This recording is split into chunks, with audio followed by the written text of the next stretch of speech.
여러분 안녕하십니까? 이어서 광주 MBC 뉴스데스크입니다. 5월 황금 연휴가 시작됐습니다. 국내와 해외에 할 것 없이 여행지마다 관광객이 북적이고 있지만 국립 5.18 민주묘지에도 5월 황금 연휴를 5월 영령과 함께하기 위한 참배객들의 발길이 이어지고 있습니다. 때마침 열린 만장 체험 행사에도 많은 추모객들이 함께하며 45주년 5.18의 의미를 되새겼습니다. 이재원 기자가 보도합니다. 봄비가 촉촉히 내리는 국립 5.18 민주묘지. 민주의 문을 지나는 참배객들이 헌화와 분향에 앞서 색연필을 먼저 잡았습니다. 5월 영령을 추모하는 마음이 촛불로 피어나고 국가와 민족의 발전을 위한 마음과 다음 달에 탄생할 새로운 대통령을 향한 바람도 글 속에 녹여냅니다. 우리 마음을 한데 모아서 잘못된 것을 바로잡을 수 있도록 최선을 다하자, 그런 의미로 이런 작성을 했습니다. 내 몸을 희생해서 타서 이 나라를 위해서 희생할 수 있는 대통령을 뽑게 되더라고 그랬습니다. 올해 2월부터 우리나라에 살고 있다는 금발의 외국인도 5월 영령을 추모하는 마음을 별에 담아냈습니다. 민족조회를 생각하면서 희망을 담아 별을 그렸어요. 참배객들이 하나 둘씩 그림으로 그리고 글로 써내려간 것은 바로 만장. 죽은 이를 추모하는 마음을 글이나 그림으로 표현해 깃발처럼 내거는 것으로 5.18 묘지 입구에서 열리는 예술 만장전에 참여하는 작가들이 추모객을 위한 체험 행사로 준비했습니다. 체험을 통해서 많은 시민들이 5.5를 깊숙이 더 알게 되고 자유민주주의의 소중함을 더 깨닫게 되는 그런 계기가 되었으면 좋겠습니다. 비가 촉촉히 내리는 5월 묘역에도 5월 영령에 대한 추모로 황금 연휴를 시작하려는 참배객들의 발길이 이어졌습니다. 저희랑 동갑인 분들도 많이 계시고 되게 슬프고, 동생들이랑 나이도 똑같은 분이 돌아가신 것도 봐가지고 좀 뭔가 진짜 이런 다시 일어나면 안 된다 생각해요. 민주주의 축제의 마당으로 거듭나고 있는 5.18에 대한 추모의 마음이 5월 황금 연휴의 서막을 열었습니다. MBC 뉴스 이재원입니다. 신안 흑산공항 건설이 또다시 멈춰섰습니다. 운항할 비행기 크기가 커지면서 사업비가 크게 늘었고 최근 제주항공 사고 이후에 안전 문제까지 불거지며 정부가 사업 타당성을 다시 따져보기로 했습니다. 문현철 기자가 보도합니다. 신안 흑산공항은 2027년 개항을 목표로 준비 중인 소형 공항입니다. 공항이 생기면 서울에서 흑산도까지 6시간 넘게 걸리던 이동 시간이 1시간 정도로 줄어들게 됩니다. 하지만 사업이 다시 멈춰 섰습니다. 처음 계획은 1,800억 원 규모였지만 50인승 대신 80인승 비행기를 운항하기로 하면서 활주로를 늘리고 시설을 보강해야 했고 사업비는 6,400억 원 넘게 늘었습니다.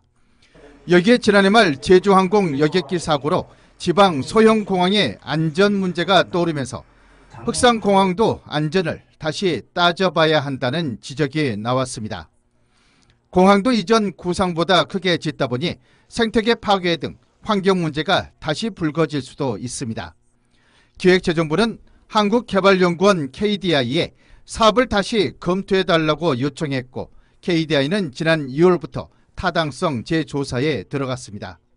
주민들 소득은 거의 없어요. 관광소득이 주 때문에 그 소유들을 맞춰가지고 우리 주민들의 소득이라든가 우리 흑산도가 전국 관광지로 알려지지 않나, 그런 생각이 듭니다.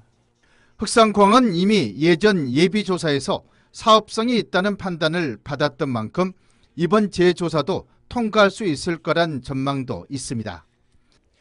하지만 사업비와 안전 문제 등이 걸림돌이 되고 있어 착공은 내년 이후로 개항은 2030년쯤으로 늦춰질 가능성이 커졌습니다.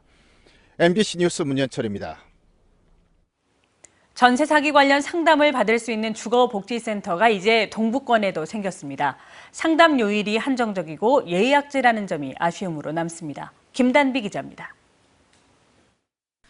지금까지 접수된 전남의 전세 사기 피해 신고는 1,028건, 피해 규모는 950억 원이 넘습니다.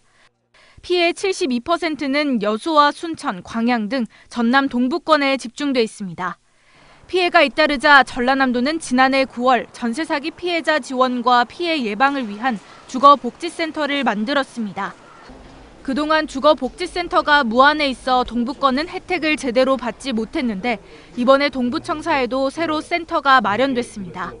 매주 월요일과 수요일 전세 사기 피해 구제 절차와 긴급 주거 지원 등의 상담을 받을 수 있습니다. 주거복지센터 직원분께서 저와 같은 피해 사례를 접하고 있었고 그래서 그 피해 대응 과정들을 공유해 주셨습니다.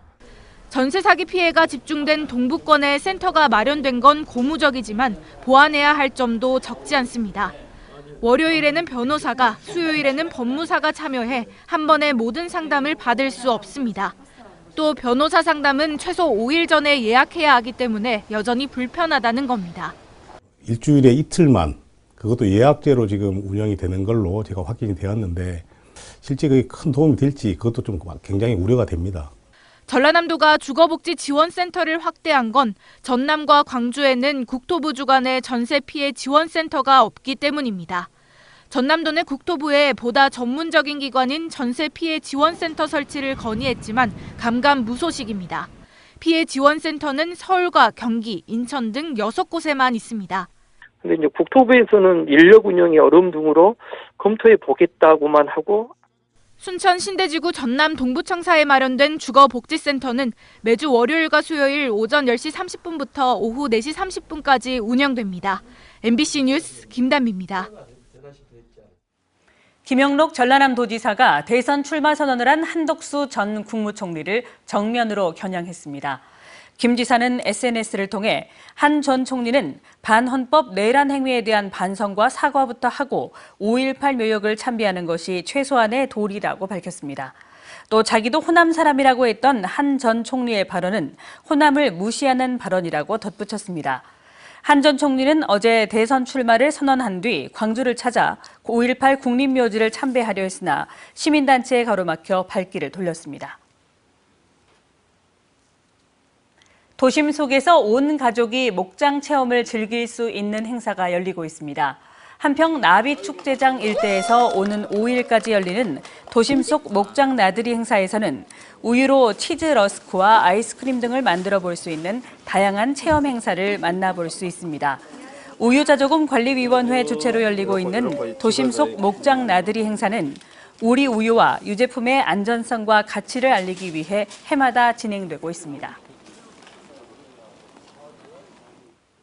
나주 에너지 국가산업단지 조성에 대한 행정 절차가 완료돼 내년 하반기 착공이 가능해졌습니다. 전라남도에 따르면 나주시 왕곡면 덕산리 일대에 추진되고 있는 에너지 특화 국가산업단지에 대한 국토교통부의 심의 절차가 모두 마무리됐습니다. 언제 어디서나 내 손 안의 뉴스. 광주 MBC 뉴스 유튜브 구독으로 함께하세요.